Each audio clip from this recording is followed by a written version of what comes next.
नमस्ते दोस्तों, स्वागत है आपका दी साउंड ऑफ पेजेस पर, जहां हर पन्ने से मिलती है जिंदगी को समझने की एक नई दिशा। आज हम बात करेंगे एक ऐसी किताब की जो आपको सिखाएगी कि असली खुशी और संतुष्टि कहां से आती है। तो चलिए खो जाते हैं ज्ञान की इस गहराई में। मिहाली C.S. Csikszentmihalyi की flow, the psychology of optimal experience के साथ। ये किताब बताती है कि हम अपनी जिंदगी में सच्चा आनंद और संतुष्टि कैसे पा सकते हैं, वो भी बाहरी चीजों जैसे पैसा, प्रसिद्धि पर निर्भर हुए बिना। लेखक ने फ्लो नामक एक मनोवैज्ञानिक स्थिति को समझाया है जिसमें इंसान किसी कार्य में इतना डूब जाता है कि उसे समय, चिंता और खुद का होश तक नहीं रहता। मुख्य अध्याय और उनके सारांश। 1. परिचय, खुशी की खोज। लोग सोचते हैं कि पैसा या आराम उन्हें खुशी देगा, लेकिन असली खुशी अंदर से आती है। खुशी तभी आती है जब हम किसी सार्थक काम में खुद को खो देते हैं। यही फ्लो है। 2. जागरूकता का नियंत्रण। हमारी चेतना, कॉन्शियसनेस सीमित है।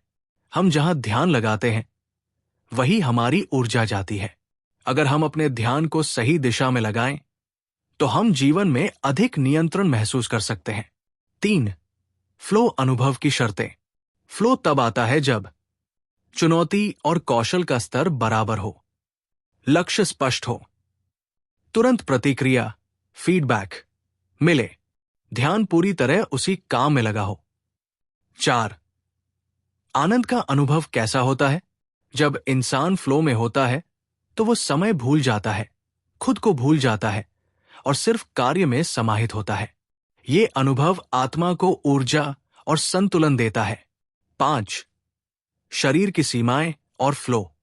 योग, मार्शल आर्ट, डांस या स्पोर्ट्स के जरिए हम अपने शरीर के जरिए फ्लो का अनुभव कर सकते हैं। शारीरिक गतिविधियां हमें वर्तमान में रहने और चेतना को एकाग्र करने में मदद करती है। 6.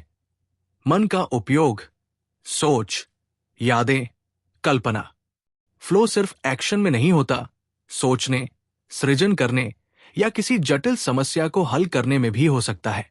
लेखक कहता है कि मानसिक चुनौतियां भी आनंद दे सकती है। 7. काम में फ्लो।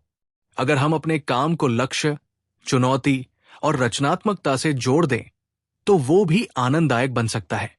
काम सिर्फ पैसे के लिए नहीं, आत्मविकास का जरिया भी बन सकता है। 8. अवकाश और फ्लो। लोग खाली समय में टीवी या मोबाइल में डूब जाते हैं, जिससे वे निष्क्रिय हो जाते हैं।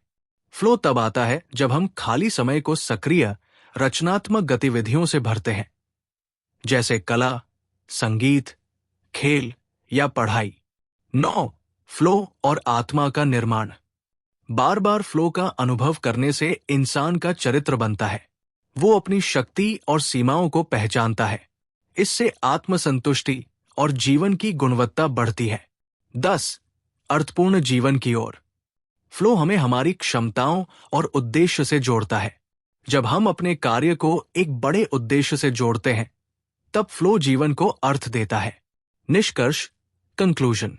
फ्लो एक ऐसी मानसिक स्थिति है जहां व्यक्ति खुद को भूलकर कार्य में पूर्णतः डूब जाता है।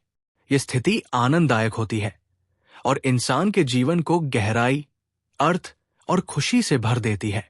फ्लो पाने के लिए जरूरी है कि हम चुनौतियों से न भागें, ध्यान केंद्रित रखें और अपने समय का उपयोग रचनात्मक कार्यों में करें। तो दोस्तों, ये था flow, the psychology of optimal experience का सारांश। उम्मीद है आपने जाना कि सच्चा आनंद कहाँ छिपा है।